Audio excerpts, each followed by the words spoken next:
Halo,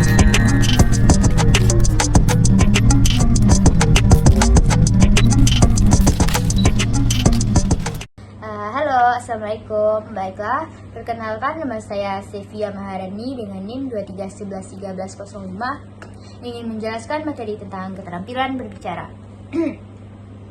Yang pertama, pengertian berbicara.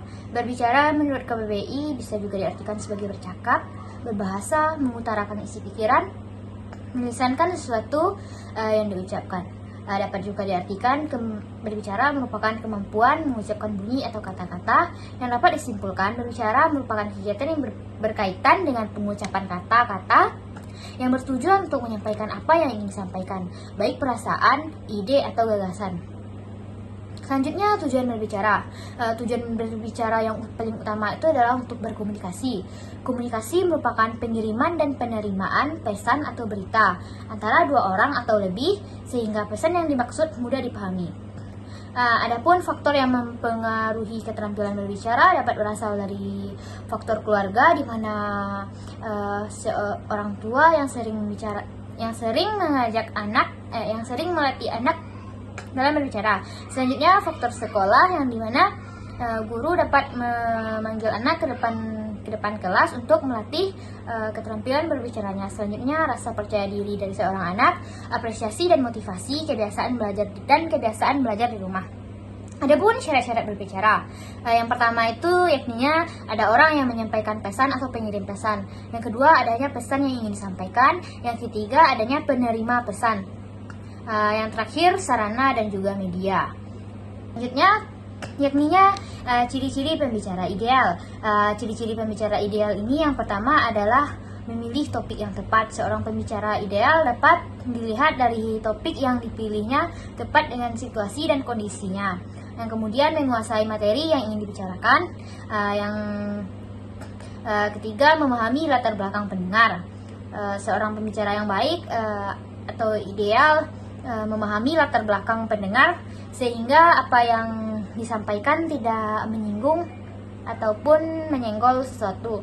Yang keempat, mengetahui situasi saat menyampaikan pembicaraan. Dan yang kelima, mempunyai tujuan yang jelas apa yang ingin dibicarakan. Yang kemudian selanjutnya, aspek dalam berbicara. Yang pertama yakninya aspek kebahasaan. Aspek ini biasanya meliputi ucapan, intonasi, penempatan, nada, tempo, penggunaan kata atau kalimat, juga diksi, dan terakhir struktur kalimat. Yang kedua, aspek non-kebahasaan, di mana ini meliputi sikap yang tenang, wajar, dan tidak kaku, pandangan ke lawan berbicara, mimik, dan juga yang terakhir penguasaan topik. Selanjutnya yakninya jenis berbicara.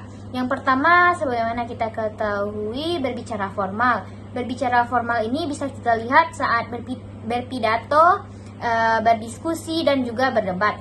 Selanjutnya, berbicara informal yang contohnya itu seperti bercakap-cakap pada kehidupan sehari-hari kita. Yang selanjutnya, berbicara satu arah. Berbicara satu arah ini dapat kita lihat contohnya pada presentasi. Kemudian yang terakhir, berbicara dua arah.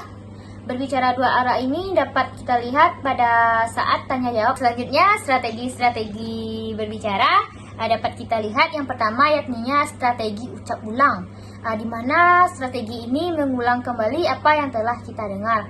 Yang kemudian, strategi lihat ucap, yakninya melibatkan pengamatan sebelum berbicara.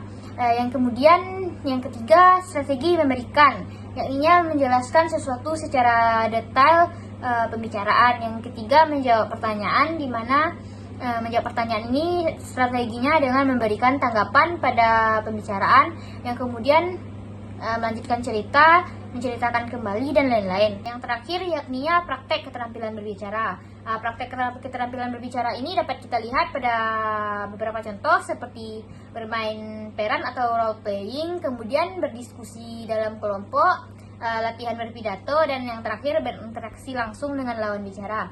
Baiklah, itulah sedikit yang dapat saya sampaikan. Terima kasih.